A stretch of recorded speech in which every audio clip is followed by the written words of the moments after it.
ये जो आज मैं आपको सुनाने जा रहा हूं, मेरा दावा है कि इसको सुनने के बाद आपके चेहरे पर मुस्कुराहट आएगी। आपका मन प्रसन्न हो जाएगा। आपको लगेगा कि आपके सर से बहुत भारी बोझ उतर गया है।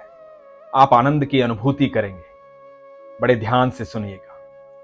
हरे कृष्ण दोस्तों, मैं हूं अनुज शर्मा। एक बार एक संत थे।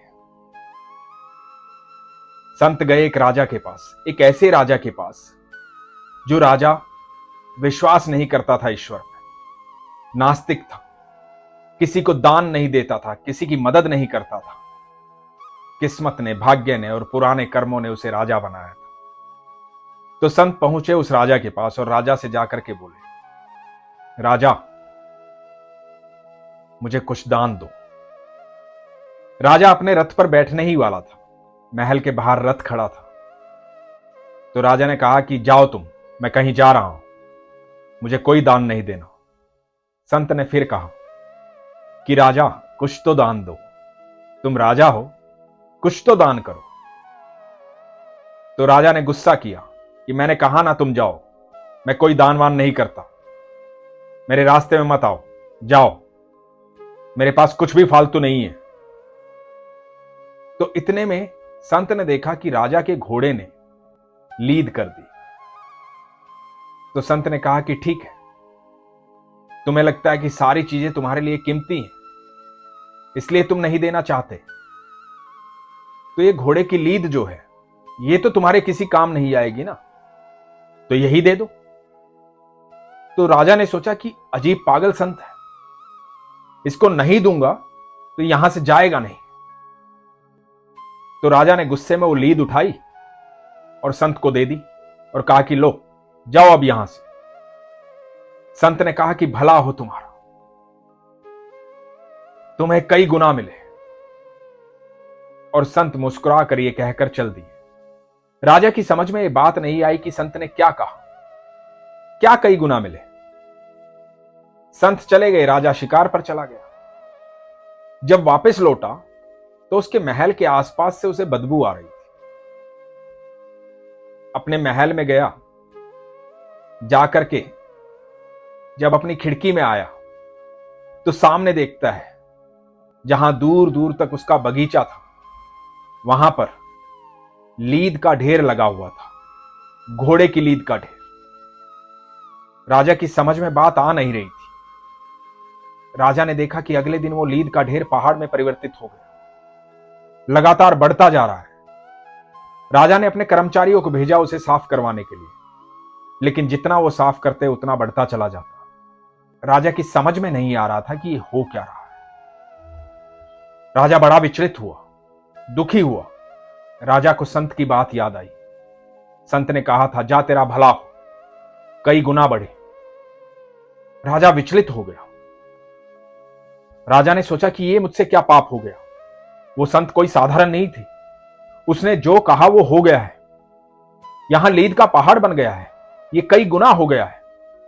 राजा अपने महल से निकला और राजा ढूंढने गया उस संत को।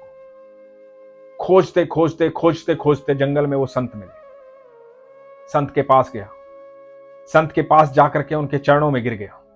बोला, महाराज मुझे क्षमा करें, मुझे क्षमा करें।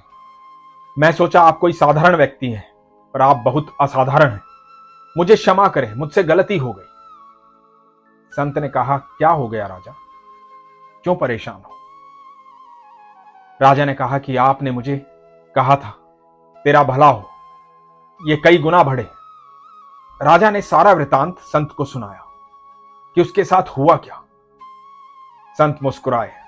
संत ने कहा, मैं तो तुमसे दान मांग रहा था, तुम धन देते तो धन कई गुना बढ़ता, तुमने जो दिया वही तो कई गुना बढ़ा, इसमें दुख की क्या बात है?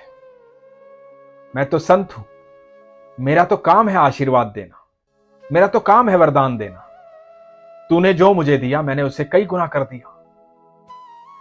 राजा ने फिर माफी मांगी कि मुझे क्षमा करें महाराज, मैं आपको नहीं पहचान पाया, मुझसे गलती हो गई, मुझे क्षमा कर दें महाराज। संत ने कहा कि अब मैं क्या कर सकता हूं, ये तो तेरे कर्मों का फल है, जैसा व्यक्ति कर्म करता है वैसे ही फल भोगता है। तो तेरे कर्मों का फल है, ये तो तुझे भोगना पड़ेगा। ये लीद का जो पहाड़ है ये तुझे भोगना पड़ेगा। राजा घबरा गया। राजा ने कहा कि नहीं महाराज, मुझसे गलती हो गई, आगे से ये गलती कभी नहीं होगी।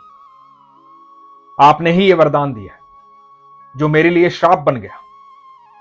आप ही इससे मुझे मुक्त कर सकते हैं, मुझे मुक्ति का उपाय बताएं। तो संत ने कहा कि ठीक है, जो मैं बताऊंगा तुम करोगे? राजा ने कहा कि हां, मैं अवश्य करूंगा। तो संत ने कहा कि ठीक है, मुझसे कोई प्रश्न मत करना।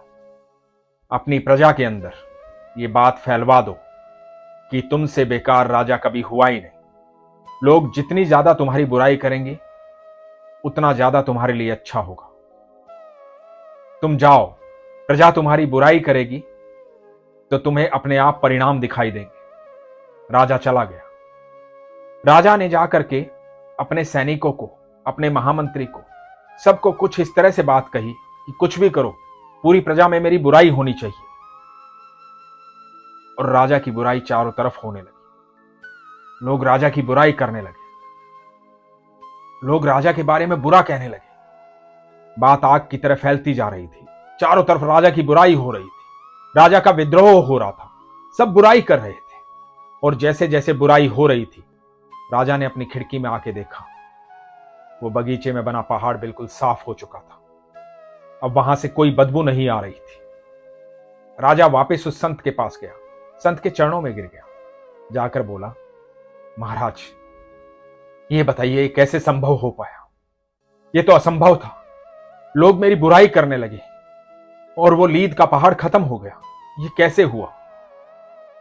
तो संत ने जो बात कही उसे आप भी ध्यान से सुनिए और अपनी जिंदगी में इसे अपना लीजिए। उन संत ने कहा कि जब भी लोग तुम्हारी बुराई करते हैं तो तुम्हारे बुरे कर्मों के प्रारब्ध काट रहे होते हैं। वो हिस्सेदार बन जाते हैं तुम्हारे उस कर्म में और तुम्हारे बुरे कर्म अपने ऊपर ले लेते हैं। तो जैसे जैसे लोगों ने तुम्हारी बुराई की वैसे वैसे तुम अपने प्रारब्ध से मुक्त होते चले गए। जो कर्म तुम्हारा था वो सबने बांट लिया और तुम्हारे प्रारब्ध खत्म हो गए। अब तुम आराम से जा करके अपना राज्य चलाओ और अपनी नीयत को सही रखो। जीवन में हर जगह सब कुछ मंगल होगा। राजा ने संत के चरण पकड़े और कहा कि आज के बाद कभी भी कोई गलती नहीं होगी महाराज। मैं एक विश्वसनीय राजा बनूंगा। यही प्रजा प्रशंसा करेगी और यही प्रजा कहेगी कि ऐसा राजा कभी देखा नहीं। संत से आशीर्वाद लेकर के राजा चला गया। दोस्तों, जब भी कोई हमारी बुराई करता है, जब भी कोई हमारे बारे में बुरा बोलता है, तो कभी भी आप उसके बारे में बुरा ना बोलें, बल्कि मन ही मन उसका धन्यवाद करें, क्योंकि वो आपके बुरे कर्मों के प्रारब्ध काट रहा है। कभी भी उससे निराश ना हो।